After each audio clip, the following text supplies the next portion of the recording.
This is part 2 of how to do your due diligence on an investment professional that you're thinking about working with or currently working with. In the last video, I talked about how to look up a financial advisor on FINRA's broker check. Today, I want to tell you how to, in my opinion, the next step is to look and see if they have a website. If they don't have a website, you can look at their social media. But let's start and see if they have a website. We were using, in our example before, a financial advisor who works for LPL, who's by the name of Richard Ceffalio. We're going to stick with that. And sometimes you'll have to poke around a little bit on the internet and just type in his name. I'm going to type his name right now in real time. And I see he has a LinkedIn page. And I also see in the second item here in my search, something called Providence Wealth Management that pops up. And I'm going to click on that. And I see that that's actually an operation that he's the founder of and managing director. So I just learned something that he has I call it a storefront called Providence Wealth Management. And I'll just go to their home page.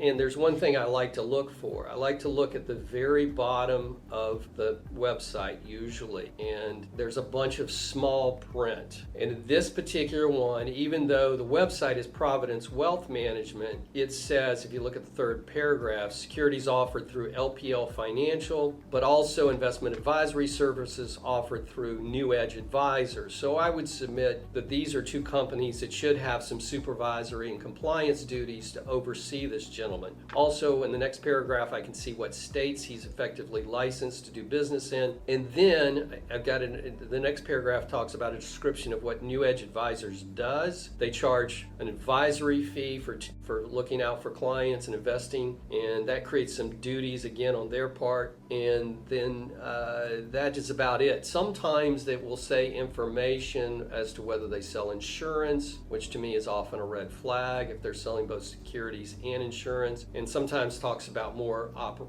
how they work operationally. So this is a good thing to look at, and you can poke around and look at the general website as well, and maybe even check out the background of some of his colleagues if you really want to do some good due diligence, because it'll usually show the team on there. So I think by adding the broker check to looking at their website or their social media, now you've got two pieces of information, and we'll keep going along with this theme to help you in doing your due diligence on investment professionals. Remember, whatever it is, let's make sure our money's working for us and not for somebody else. Have a great day.